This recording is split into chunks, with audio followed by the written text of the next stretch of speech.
Saludos y bendiciones para todos. Una vez más, estamos aquí felices de que nos acompañen en otro estudio de la lección de escuela sabática, que promete ser uno muy interesante, así que estamos muy emocionados de compartirlo con ustedes y esperamos que sea una bendición para todo el que lo escuche.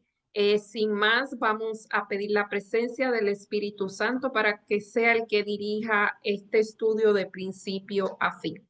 Oremos. Amante Padre que estás en los cielos y que por fe habitas en cada uno de nuestros corazones, estamos delante de ti agradecidos por todas las bendiciones de las cuales hemos sido objetos durante esta semana, Señor. Y te agradecemos por antelación por las bendiciones que nos dará en esta semana que va a empezar, Señor. En este momento te pido en forma muy especial que tu Santo Espíritu, Señor, nos acompañe y que ponga las palabras que debemos decir en nuestra boca. También que esta bendición sea extensiva a cada una de las personas que nos van a acompañar, Señor, que si tienen alguna duda en su corazón, alguna pregunta, Señor, sea tú el que aclare sus dudas y conteste sus preguntas. Todo esto te lo pedimos en el nombre y por los méritos de Jesús. Amén. Como acabo de mencionar, esta lección es muy interesante. Se titula Él murió por nosotros. Y el versículo para memorizar lo encontramos en el libro de Juan, el capítulo 3, los versos del 14 al 15. Y es uno muy conocido. Y dice, como Moisés levantó la serpiente en el desierto, así es necesario que el Hijo del Hombre sea levantado para todo aquel que en él crea no se pierda, mas tenga vida eterna. Y como para explicar un poquito lo que sucedió aquí, quiero mencionar que en tiempo de cuando el pueblo de Israel vagaba por Egipto, vagaba, no se dirigía a la Canaán terrenal, en un momento ellos se quejaron contra Dios y el Señor tenía un cerco de protección en el campamento, no permitía que ningún animal que tuviera en el desierto entrar en el campamento, y Dios lo que hizo fue que quitó esa protección y entraron serpientes. No fue que Dios mandó serpientes, sino que Él quitó la protección y lo que había naturalmente, pues entró al campamento y mordió a muchas de las personas del campamento. Y ellos, asustados, pidieron ayuda a Moisés y Moisés oró a Dios y Dios le dijo algo muy extraño. Todavía uno lo lee y dice, ¿por qué Dios pidió esto? Dios pidió que una de las serpientes fuera levantada y todo el que mirara a la serpiente iba a ser salvo.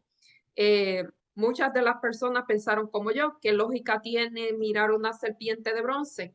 Esas no fueron salvadas, pero las que creyeron y miraron las serpientes, pues no murieron.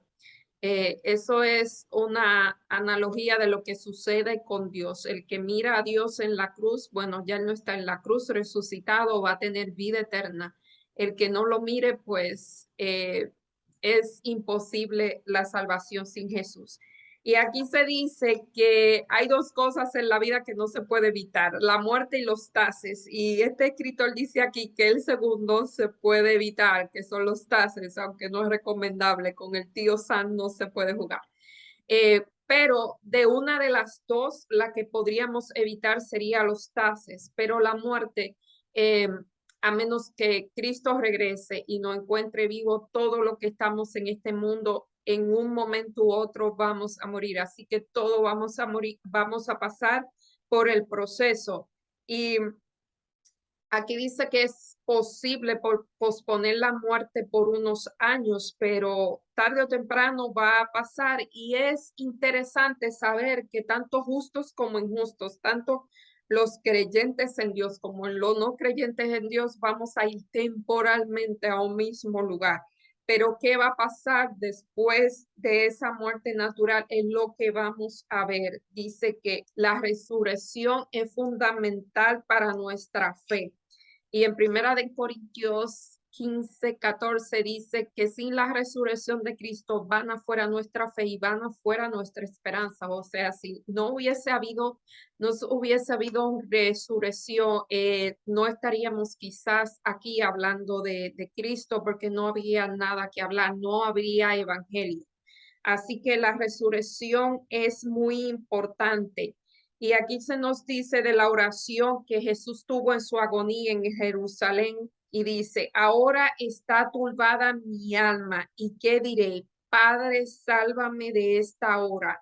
Mas para esto ha llegado a esta hora y su propósito era morir para darnos vida. Así que todo lo que vivió Jesús en esta tierra, su vida, todo era preparación para su muerte. Y su muerte significó nuestra salvación. O sea, si Él no muere, si Él hubiese salvado de la cruz, nosotros quizás no estuviéramos ahora aquí y si estuviéramos, no tuviéramos una esperanza. Así que en la parte sin más, vamos a pasar en la parte del domingo que se titula Desde la fundación del mundo. ¿Y qué es lo que es desde la fundación del mundo? Nosotros podemos leer en el libro de Apocalipsis, el capítulo 13, el verso 8, Apocalipsis 13, 8. Es un versículo que es bueno leer el preámbulo, pero voy a leer solo el versículo que está aquí. Y dice, y adoraron todos los moradores de la tierra cuyo nombre no están escrito en el libro de la vida del Cordero que fue inmolado desde el principio del mundo.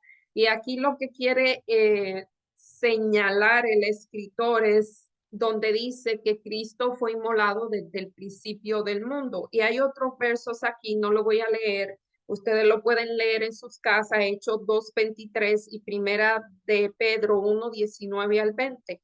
Pero ¿qué significa que Cristo murió desde la fundación del mundo cuando Cristo murió 2000 años, 4000 años después de que Adán y Eva cayeran?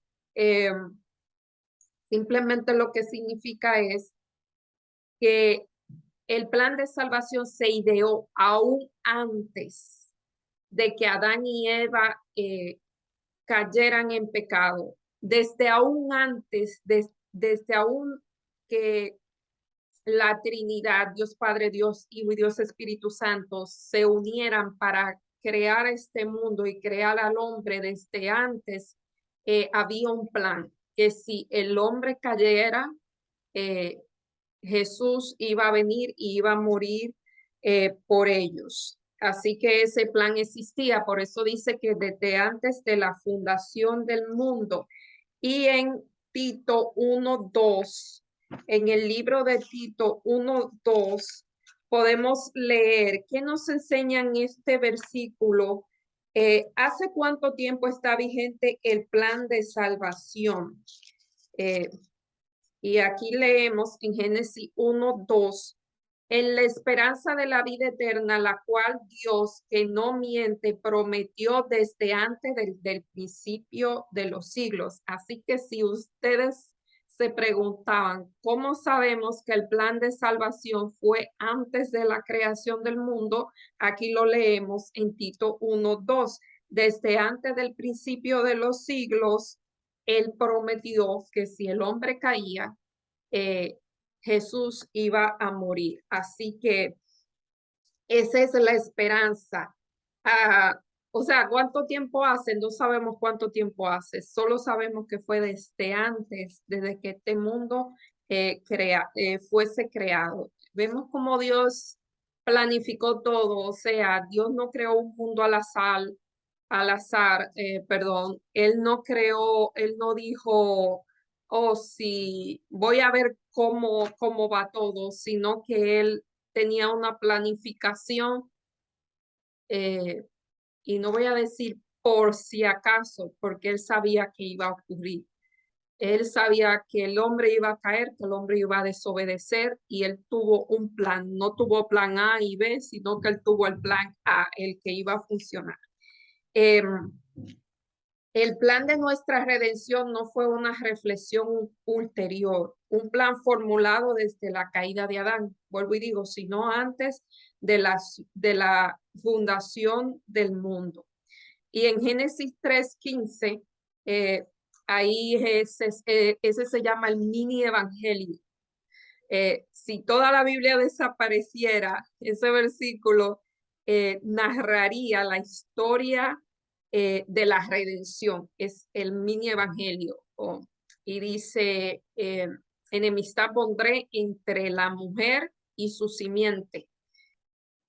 Ella te herirá o sea, tú le herirás, ella te herirá en la cabeza y tú le herirás en el calcañar, significando que de la simiente de la mujer iba a venir alguien que, aunque la serpiente iba a morir a la humanidad en el calcañar, de la simiente de la mujer vendría alguien que lo herirá en la cabeza.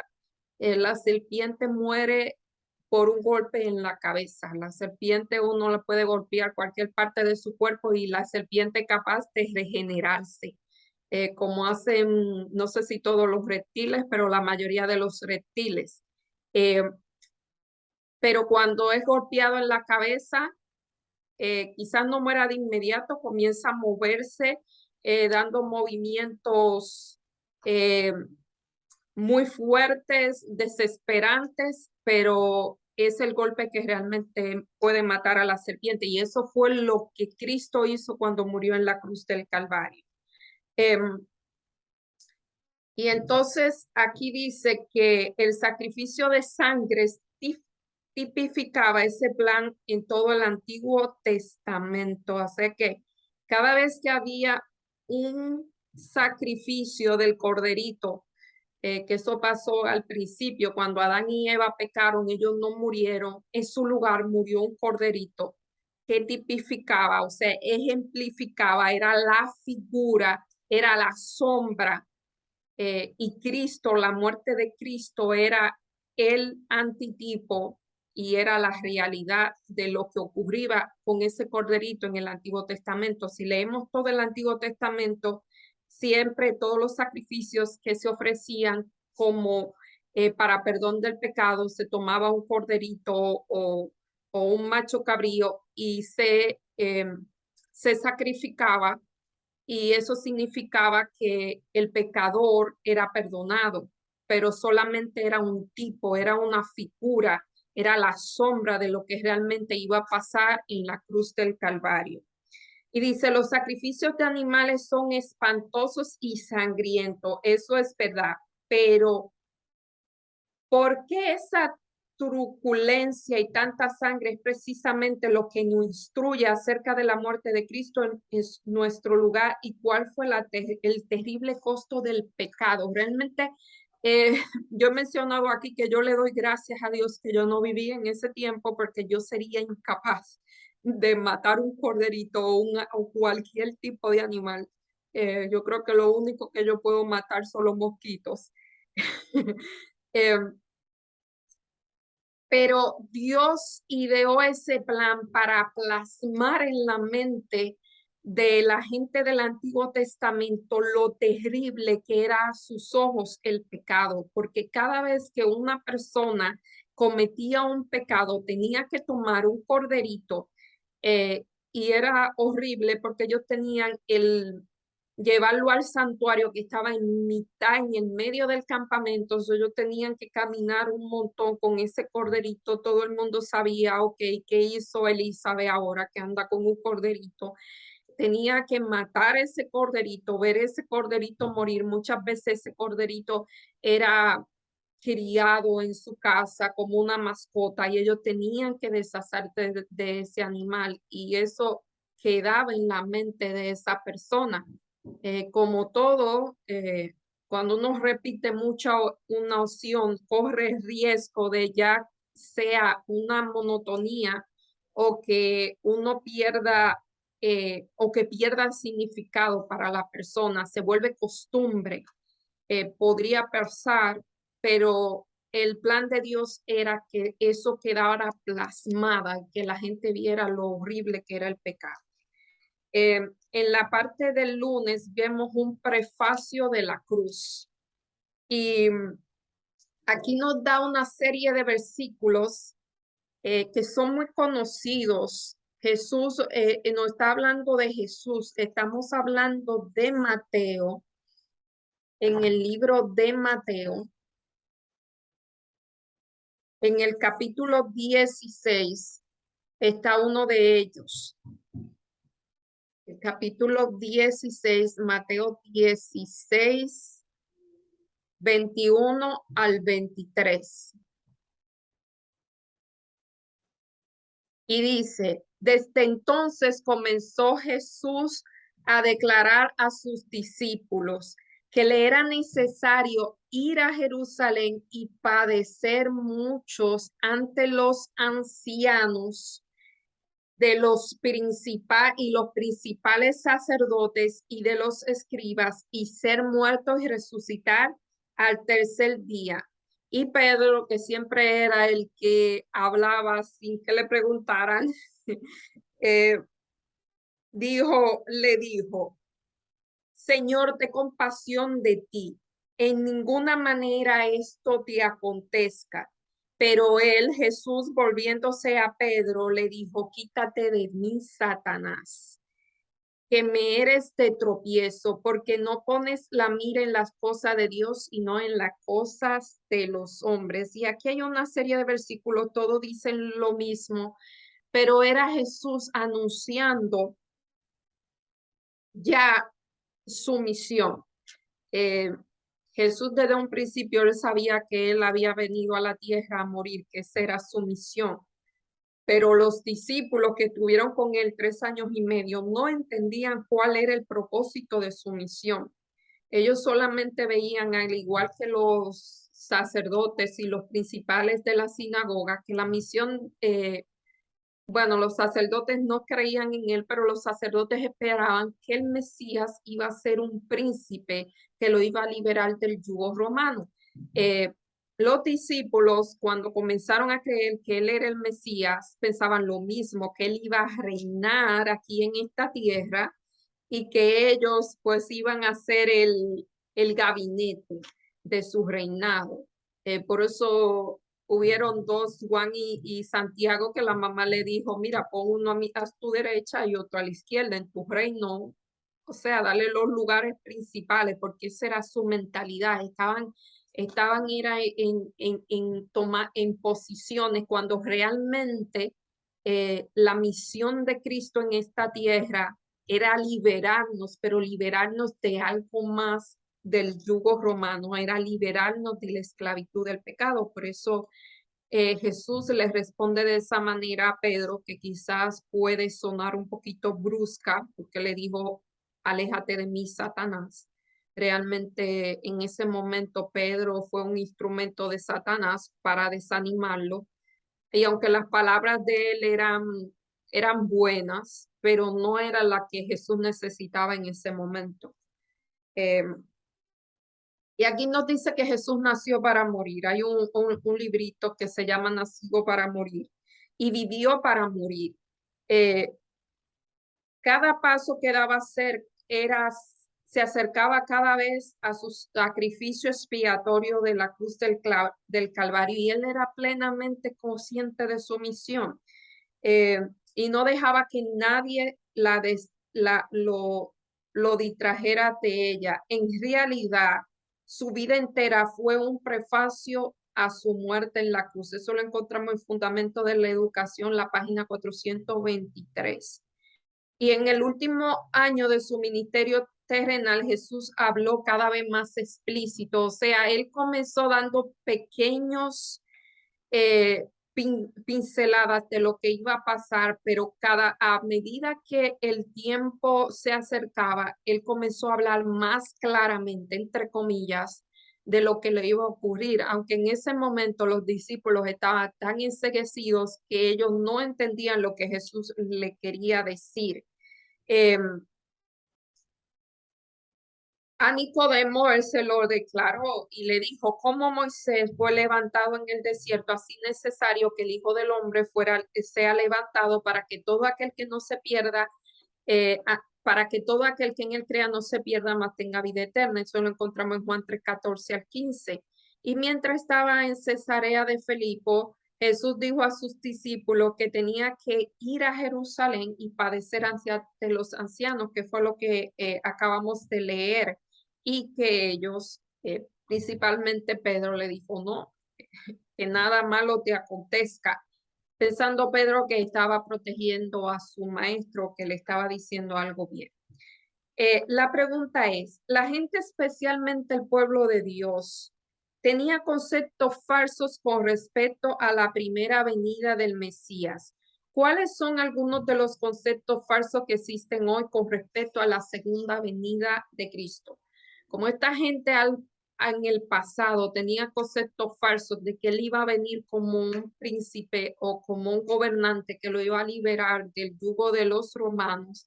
Así hay muchos conceptos falsos de la venida de Jesús que se encuentra hoy.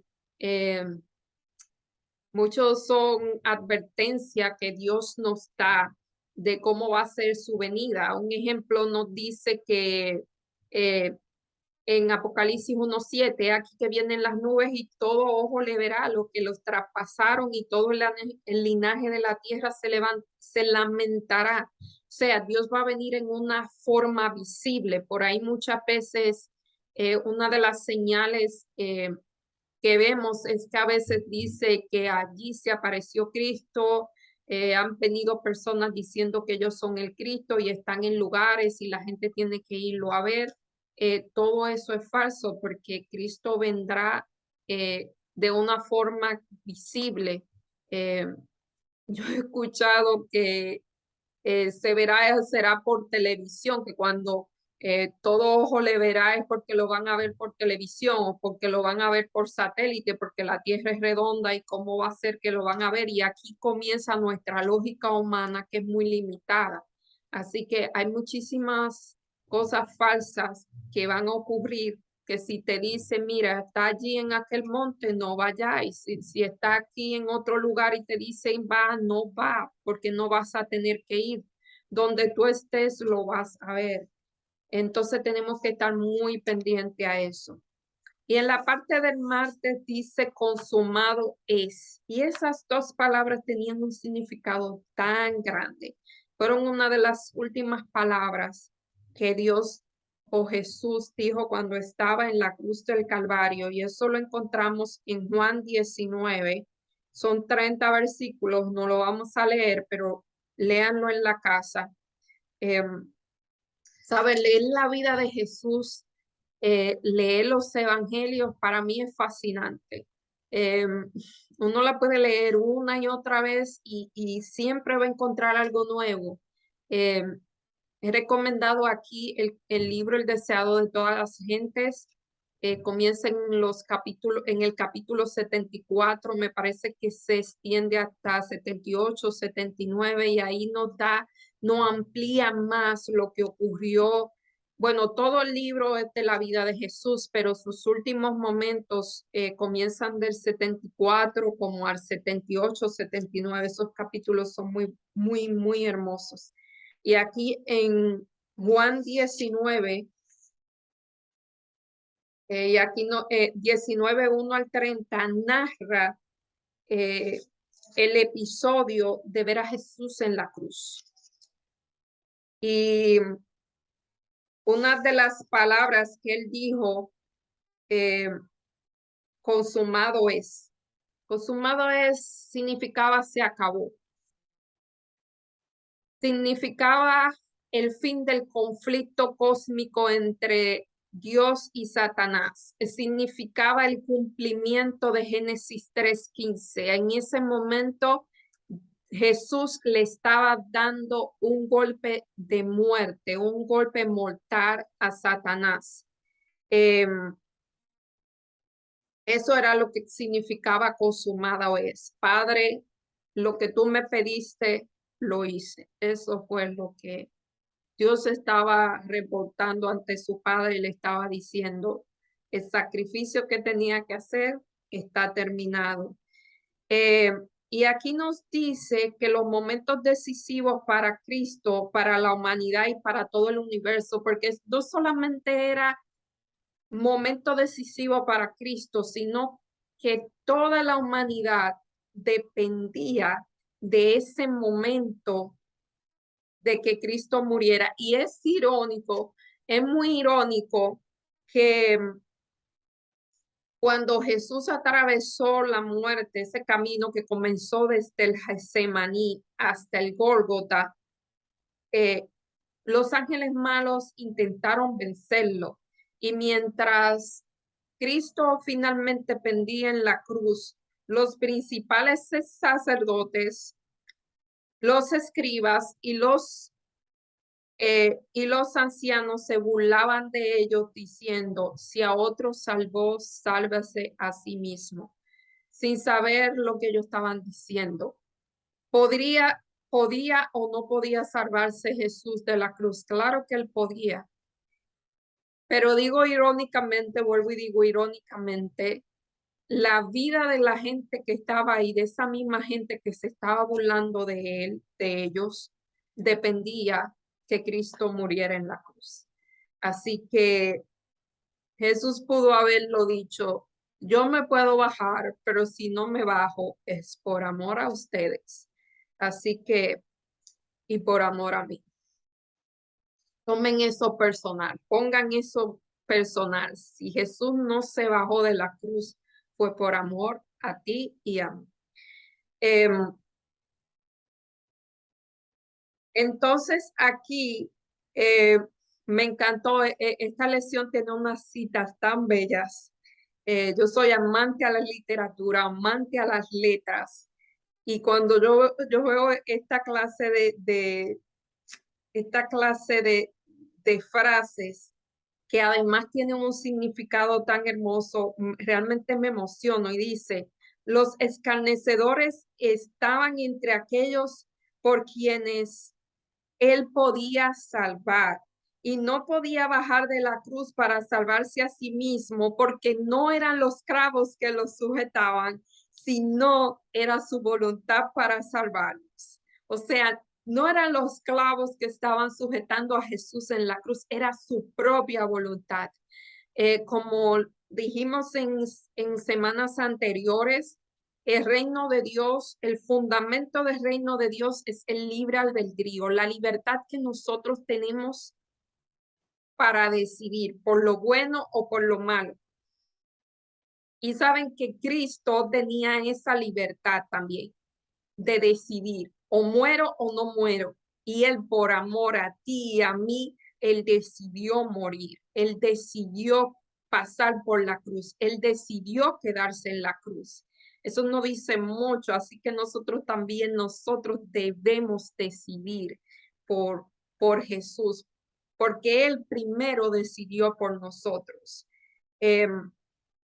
Eso lo encontramos en el comentario exegético de el Evangelio según Mateo, la página 397. Y aquí en el Nuevo Testamento también nos dice que la muerte de Cristo no solamente tuvo que ver como un acto de Satanás, sino que fue un acto de Dios mismo. Con su sufrimiento, Cristo derrotó el reino de Satanás, aunque fue Satanás quien instigó los acontecimientos que lo llevaron a la cruz. Yo siempre lo digo, el propósito de Satanás no era que Jesús muriera. Si Jesús moría en la cruz, era su fin, era su derrota. El propósito de todos los sufrimientos que Satanás por medio de todos esos verdugos y de los reyes y de los fariseos y de los escribas y los sacerdotes y los ancianos infligieron a Jesús, todo ese propósito era que Jesús dejara la cruz y regresara al cielo. Y eso hubiese sido muy malo para nosotros. Quizás no estuviésemos aquí si eso hubiese pasado. Y en el deseado de toda la gente, la página 719, aquí nos dice exclamar desde la cruz, consumado es. Al exclamar en la cruz, consumado es, Cristo dio a entender que no solo su agonía había llegado a su fin, sino especialmente que había ganado el conflicto histórico cósmico contra Satanás y su fuerza de mal. Todo el cielo, o sea, cuando Jesús murió en la cruz, no fue solamente él que murió, sino que todo el cielo se asoció en el triunfo del Salvador. Satanás estaba derrotado y sabía que había perdido su reino. Eh, y aquí nosotros decimos, es difícil captar este asombroso contraste. La humillación del Hijo de Dios fue lo que hizo que ganara por nosotros la victoria más grande del universo. Así que gloria a Dios por eso. Y como decíamos la semana pasada, es un episodio muy emotivo, es un episodio que debería ponernos a nosotros de rodillas, es un episodio por el cual deberíamos vivir eternamente agradecidos y que ese agradecimiento nos llevara a vivir una vida, la vida que Dios quiere que nosotros vivamos. Es el agradecimiento que debería llevarnos a decidir por Cristo, a decidir, o sea, a usar ese libre albedrío que tenemos en favor de Cristo, que eso es lo que Él quiere. Eh, Piensa en lo grave que debe ser el pecado, ya que requirió la muerte de Cristo para expiarlo. O sea, el pecado no es cosa fácil. A veces nosotros tomamos el pecado como cosa liviana, como me equivoqué y Dios me perdona. Sí, Dios te perdona. Si yo no sé cuántas veces cae el justo, Dios te perdona, pero siempre hay que tener pendiente lo horrible que es el pecado. O sea, no solamente son los actos pecaminosos que son los frutos del pecado, sino que nosotros ser pecadores, eso crea un dolor o crea una separación, porque Dios no resiste al pecado. Dios ama al pecador, pero el pecado Él no lo resiste. Y es tan molesto para Él que solamente el pensar que Él tuvo que morir en la cruz por el pecador, debe causar en nosotros un odio natural, una repelencia natural por el pecado. Eh, ¿Qué debería enseñarnos esto? Esta verdad acerca de cuán inútiles son nuestras obras para obtener los méritos ante Dios. A fin de cuentas, ¿qué podemos agregar a lo que Cristo ya ha hecho por nosotros? ¿Qué podemos? Mire, si hubiese algo que nosotros hubiésemos podido hacer para salvarnos a nosotros, Dios Jesús no hubiese tenido que venir a morir en la cruz. Así que no hay nada, absolutamente nada que nos haga merecedores del favor de Dios. Nosotros podemos sacrificar nuestro cuerpo, sacrificar todo lo que tenemos, si algo tenemos, y nada alcanzaría para que nosotros hacernos dignos del favor de Dios. Así que, como dice, la salvación es puramente por gracia y eso tenemos que tenerlo en cuenta, que si nosotros hacemos algo bueno, es porque Cristo está morando en nosotros y es un fruto de esa morada en Cristo en nosotros. Si es producto de nosotros mismos o son por razones egoístas, eh, es por todo lo que sea menos por bueno, pero por lo general son por razones muy egoístas, así que tenemos que tener en cuenta eso. Y en la parte del miércoles, Él murió por nosotros. Y aquí está Juan 3:14 al 18, que son unos textos muy conocidos por nosotros. Juan 3:14 eh, al 18.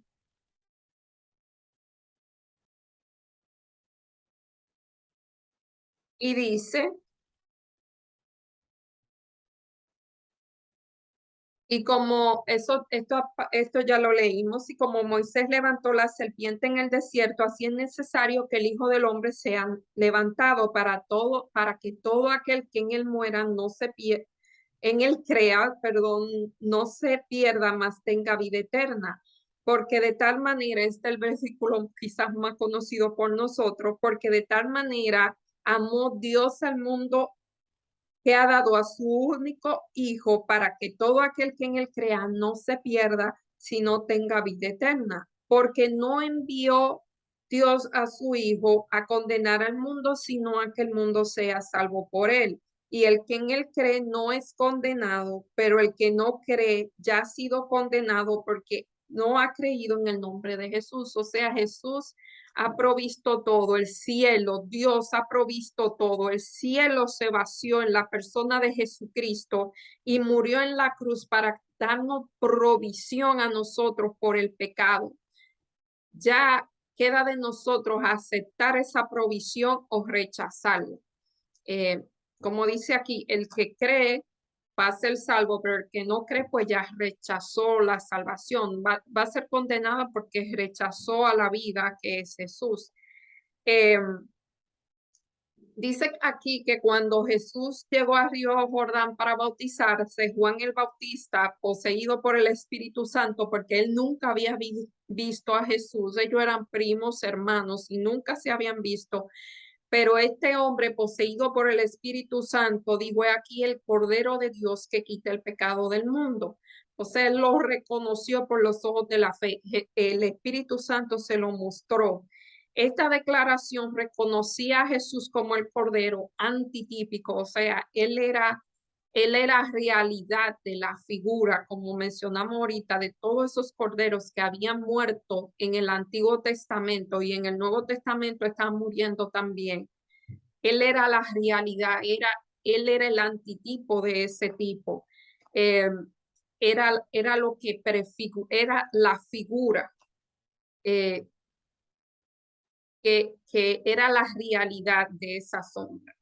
Eh, Porque los sacrificios, esto lo mencionamos en lecciones anteriores, porque los sacrificios no podían quitar el pecado. Esto lo encontramos en Hebreos 10:4. Ellos ofrecían un perdón. Me gusta poner este ejemplo. En algunos de nuestros países hispanos, vamos a decirlo, no sé si en otros países que no sean hispanos esto se usa, eh, hay lo que se llama un colmado, una tienda, y la persona va y toma fiado o a crédito y la persona del colmado lo anota en una libreta. Eso era lo que esos corderos significaban. Eso anotaban en esa libreta y a fin de mes eh, alguien venía y pagaba la deuda. O podemos usarlo en términos de un banco. Cuando si una persona toma un préstamo, por lo general necesita un garante o un fiador que firme diciendo: si tú no pagas, yo voy a pagar en tu lugar. Y Cristo era nuestro garante. O sea, nosotros, esta gente del Antiguo Testamento y del Nuevo, eh, anotaban en una libreta o anotaban a nombre de Cristo el perdón. O sea, te perdono a nombre de Jesucristo. Cuando Jesús murió en la cruz, todos esos préstamos eh, fueron, fueron pagados. Eso es realmente lo que más o menos significa eh, esto aquí que dice.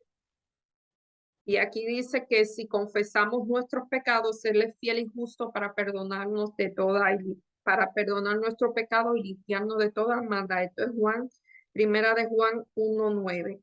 Y en Juan 3:16 al 17, qué gran esperanza puedes tener de estos versículos, especialmente cuando sientes con razón que mereces ser condenado por algo que cometiste. Eh, pienso que agradecimiento y esperanza, porque qué otra cosa se puede sentir. Agradecimiento porque Dios hizo por nosotros lo que nosotros no podemos hacer. Nosotros no tenemos recursos para pagar. la deuda del pecado, porque lo que nos tocaba era la muerte, solo dice en Romanos 5:23, porque la paga del pecado es muerte. Lo que nosotros merecíamos era la muerte, pero la dádiva de Dios es vida eterna en Cristo Jesús, el Señor nuestro. Y dice, piensa en lo que significa todo esto. Jesús, aquel que creó el cosmos, se ofreció a sí mismo por cada uno de nosotros como sacrificio por los pecadores. Todo lo que tengamos que ser condenado por los, o sea, lo merecíamos. Esta es la gran profecía del Evangelio. Este es el Evangelio realmente. El Evangelio son buenas nuevas. El Evangelio es que tú eres pecador, pero que Cristo murió en la cruz para redimirte de tus pecados. Ese es el Evangelio. Esas son las buenas nuevas. Y aquí yo quiero leer esta cita de Martín Lutero. Eh, Me pareció que es una cita muy hermosa, muy hermosa. Dice, Jesús declaró que de tal manera amó Dios al mundo que ha dado a su Hijo unigénito para que muriera por nosotros.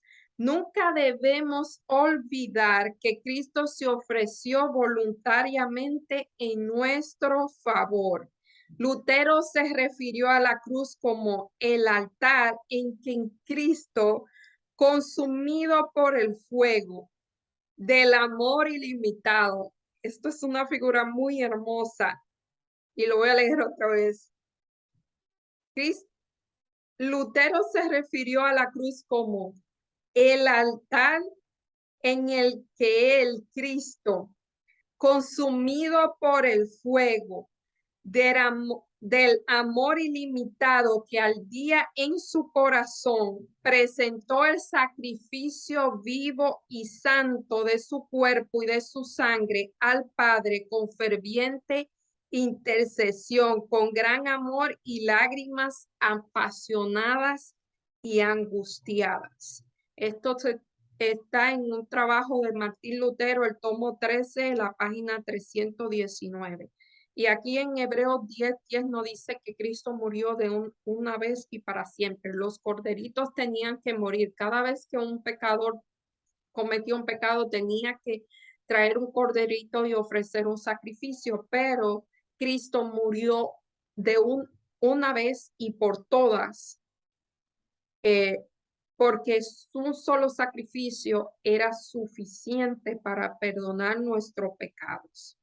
Y aquí nos dice, estos encontramos en el ministerio de curación, aunque hubiera una sola alma dispuesta a aceptar el evangelio de su gracia para salvarla, Cristo habría escogido su vida de penas y humillaciones y su muerte ignominiosa. O sea, que si yo, Elizabeth, fuera la única pecadora, Cristo hubiese morido por mí, hubiese venido a morir por mí. Y usted puede poner su nombre ahí. Si usted hubiese sido la única persona pecadora, Cristo hubiese muerto por usted como si hubiese muerto por el mundo entero. Y aquí nos dice, eh, hemos hecho eso en muchas ocasiones, que en vez de decir el mundo de Juan 3:16, reemplácelo por y ponga su nombre. Porque de tal manera amó Dios a Elizabeth que dio a su único hijo unigénito, a su único hijo, para que todo aquel que en él crea no se pierda, mas tenga vida eterna. Y el significado de la cruz. Y Primera de Corintios, esta es la parte del jueves, el significado de la cruz. Primera de Corintios 1:18 al 24. Primera de Corintios 1:18 al 24. Porque la palabra de la cruz es lo que cura a lo que es locura a lo que se pierde. Pero a lo que se salvan, esto es a nosotros, es poder. Pues está escrito, destruiré la sabiduría de los sabios y desecharé el entendimiento de los entendidos. ¿Dónde está el sabio? ¿Dónde está el escriba? ¿Dónde está el disputador de este siglo?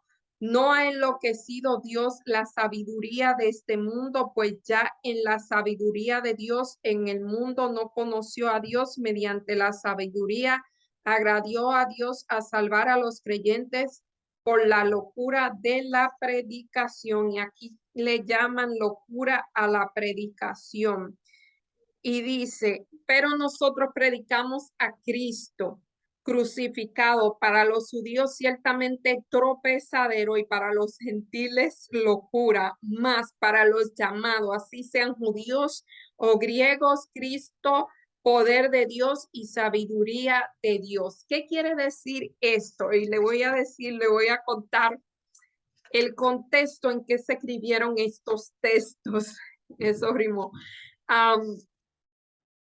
Saben que en el tiempo de Jesús solamente los peores criminales morían en la cruz y eran los criminales que no eran ciudadanos romanos. Para el ciudadano romano,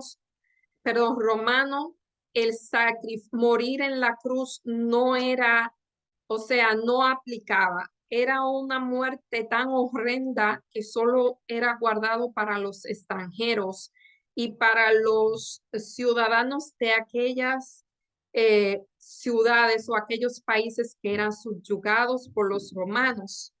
Jesús era judío, por eso murió en la cruz. Así que imagínense ustedes este grupo pequeño de locos, como dice aquí, predicando que su héroe, que su líder, que su Dios había muerto en una cruz, cuando para los griegos y los romanos ellos tenían unas ideas de unos dioses que vivían en el Olimpo en pompa y gloria, no en un Dios que iba a venir a sacrificarse, a vivir como hombre y finalmente morir en una cruz. Eso era lo que ellos predicaban. Para los judíos tropiezo, por cuanto ellos no aceptaban que su Mesías era aquel hombre que vino pobremente y que finalmente murió en la cruz como un delincuente, eso era un tropezadero, y para los gentiles que la cruz era abominación, para ambos era abominación y era vergüenza, era maldición.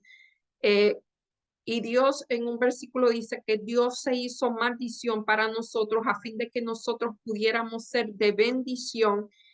Era demasiado, en nosotros no cabe eso. Ahora mismo predicar de la cruz es hasta cierto punto es motivo de orgullo, es motivo de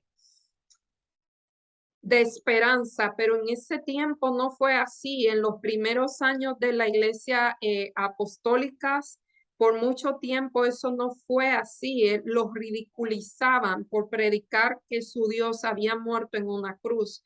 Entonces, por eso dice aquí que el evangelio era tropezadero y locura. Pero aquí dice que la cruz de Cristo es el centro mismo de la historia de la salvación. La eternidad nunca podrá comprender la profundidad del amor revelado en la cruz del Calvario.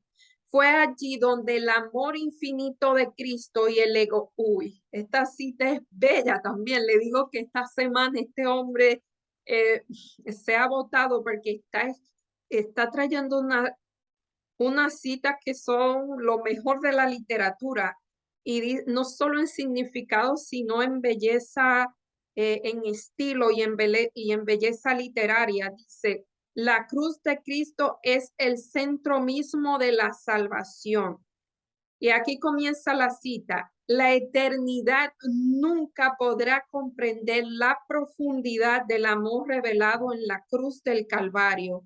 Fue allí donde el amor infinito de Cristo y el egoísmo ilimitado de Satanás se enfrentaron cara a cara. Esto está en La Cruz y la Sombra, la página 5. Mientras Cristo se ofreció humildemente como rescate por la raza humana, Satanás lo envolvía egoístamente el sufrimiento y la agonía. Cristo no murió solamente de muerte natural. O sea, Él no murió la muerte que tú y yo vamos a enfrentar. Él murió la segunda muerte, la muerte de los que se van a perder eternamente. O sea, que fue la muerte que lo podía haber dejado en el sepulcro por siempre. Y encima de eso, Él cargó todos los pecados de toda la humanidad, de los que habían muerto desde el principio de este mundo hasta los que morirán hasta el fin de este mundo. Así que no fue la mejor de las muertes la que Él estuvo, la que Él pasó. En cuanto al significado de la cruz, hay varios aspectos importantes que debemos recordar. Y aquí hay un listado de 5 aspectos que debemos recordar sobre la cruz. 1.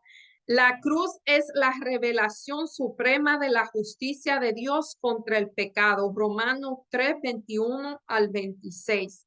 Segundo, la cruz es la revelación suprema del amor de Dios por los pecados. O sea, la cruz no solamente satisfizo la necesidad de justicia, porque era necesario que la justicia de Dios fuera satisfecha, sino que satisfizo también el amor de Dios por los pecadores. Esto lo encontramos en Romanos 5:8. La cruz es la gran fuerte de poder para romper las cadenas del pecado. Romanos 6:22. O sea, la cruz rompe las cadenas del pecado.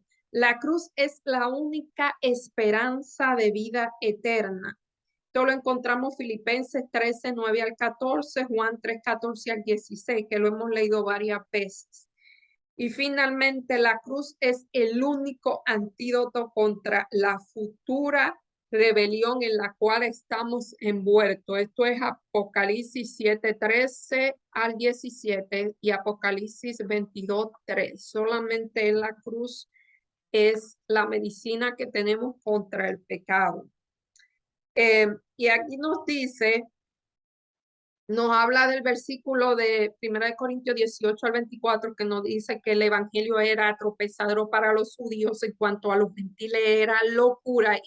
Y aquí nos dice que la palabra locura está ligada a la palabra española, o sea, la palabra griega para locura está ligada a la palabra en español para imbécil. Perdón por la palabra, para mí es una palabra fuerte, pero aquí estas 2 palabras son sinónimos, es decir, la predicación de la cruz es imbécil según la sabiduría del mundo, por lo cual le dije, era imbécil porque no tenía sentido que un Dios muriera en una cruz cuando todas las religiones paganas tenían a los dioses encumbrados, y los dioses no daban nada. Ellos, los dioses, lo que pedían era sacrificios interminables y adoración interminable de sus siervos, perdían la servidumbre de sus siervos. Y entonces ahora viene un Dios. Los mismos judíos pensaban que el Mesías iba a venir como un rey, como un príncipe,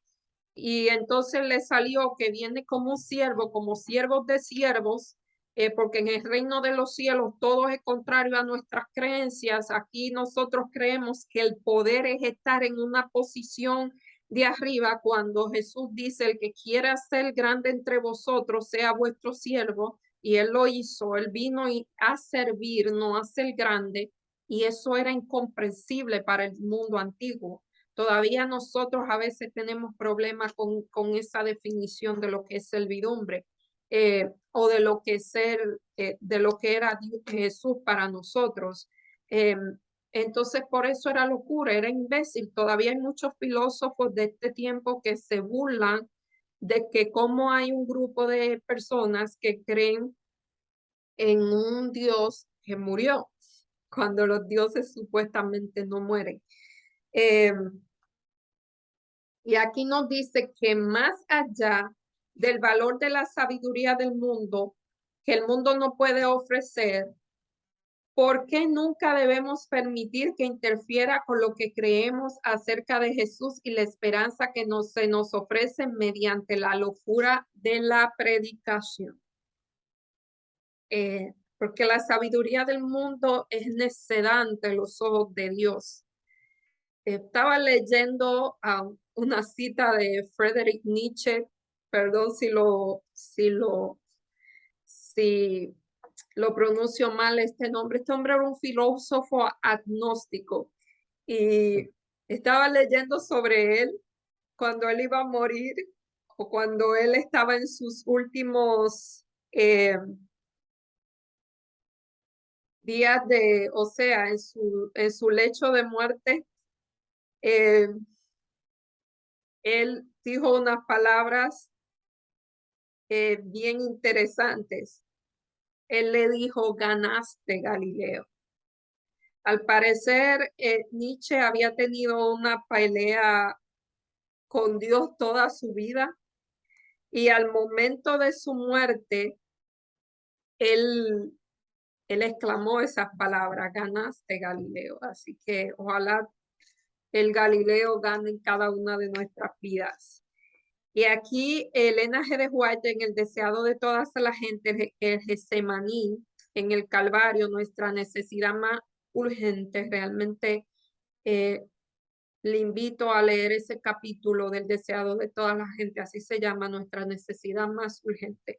Pero mientras tanto, vamos a leer aquí la cita del viernes, que es testimonio, el tomo 1, la página 119, y dice: vi que todo el cielo se interesaba en nuestra salvación. ¿Y habremos de ser nosotros indiferentes? ¿Seremos negligentes como si fuese asunto de poca monta el que seamos salvos o perdidos? ¿Despreciaremos el sacrificio que fue hecho por nosotros? Algunos han obrado así.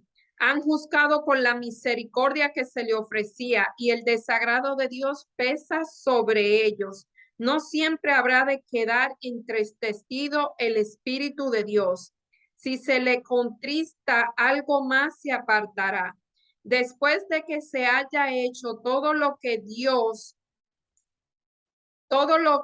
podía haber hecho para salvar a los hombres, y ellos por su vida hayan demostrado que desprecian la misericordia ofrecida por Jesús, la muerte será su parte y pagarán caro esa actitud. Será una muerte horrible, porque todos habrán de sufrir la agonía que Cristo sufrió en la cruz para obtener la redención rehusada. O sea, Jesús murió la segunda muerte. La segunda muerte es cuando Jesús venga por segunda vez, no cuando Jesús venga a este mundo después de 1000 años en el cielo, después del milenio, y los muertos que no aceptaron a Jesús van a tener la segunda muerte, que es la muerte con fuego y azufre. Y se darán cuenta de que han perdido la vida eterna y la herencia inmortal. El gran sacrificio que fue hecho para salvar a las almas nos revela su valor. Cuando el alma preciosa se perdió para siempre. Así que tengamos por preciosa nuestra salvación y digamos a otro lo que Jesús ha hecho por nosotros.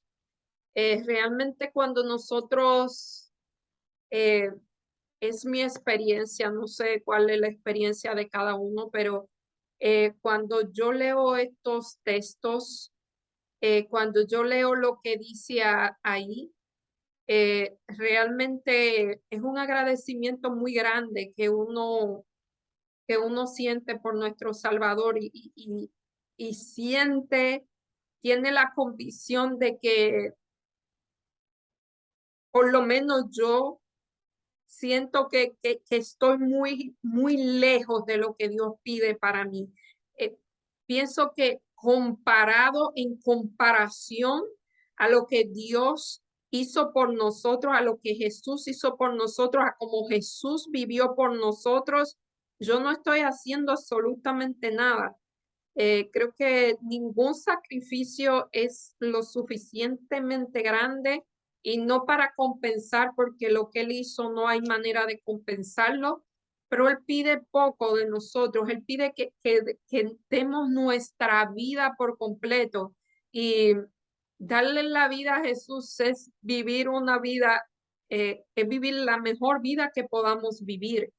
Eh, es, es vivir libres, es vivir realmente libres. Eso es lo que Dios quiere darnos a nosotros. Desde la vista, desde el punto de vista pecaminoso, es como dejar muchas cosas, pero realmente lo que estamos dejando es lo que nos está encadenando este mundo. Y cuando dejamos de hacer esas cosas, las cadenas se van, somos libres. Pablo dijo, con Cristo estoy justamente crucificado, ya no vivo yo, mas Cristo vive en mí. Y lo que vivo en la carne, lo vivo en Jesús, el cual me amó y se entregó a sí mismo por nosotros. Así que lo que Pablo está diciendo, la experiencia de Pablo es la experiencia que nosotros, cada uno de nosotros debemos tener, y es la que principalmente yo le pido a Dios cada día que me ayude a tener, porque realmente es, es una vida, lo he probado poquitito y realmente es muy bueno, es muy bueno. Así que vamos a tener esa experiencia con Jesús. Y sin más, le agradezco su compañía, un abrazo grandísimo, muchísimas gracias por su compañía, muchísimas gracias por su atención. Y vamos a orar por cada uno de nosotros y nos veremos ya la próxima semana. Oremos. Amante Dios que estás en los cielos, santificado sea tu nombre. Muchísimas gracias, gracias, gracias, gracias infinitas, Señor, porque tus misericordias son nuevas cada mañana y se renuevan, Señor. Gracias porque nos deja probar la dulzura de tu evangelio, Señor. Gracias porque por tu muerte, por tu sacrificio, por tu no bajar de esa cruz, Señor, por tú mantenerte en esa cruz, yo puedo ser libre, Señor. Ayúdanos, Señor, a reflejar tu carácter en nuestras vidas, Señor. Ayúdanos a hablar a otros acerca de ti, de ese gran sacrificio que tú hiciste en la cruz del Calvario, Señor. Ayúdanos a ser libre de toda atadura que nos ata, de los defectos de carácter, Señor, que no nos dejan vivir en paz, Señor. Ayúdanos, Señor, hacer las cosas que tú hiciste, Señor, a imitarte, Señora, a que no tengamos límites contigo, Señor. Que nuestro límite sea el ciego, que seamos ambiciosos, Señor, ambiciosos por ti, ambiciosos por tus cosas, ambiciosos por su manera de ser. Danos ese espíritu que tenían los pioneros, Señor, que tenían los apóstoles, Señor, que predicaban tu evangelio en tiempo y fuera de tiempo, Señor, que nada era nada para ti. Danos ese espíritu, Señor. Te lo pedimos en el nombre y por los méritos de Jesús. Amén. Bye, hasta la semana que viene. Bendiciones.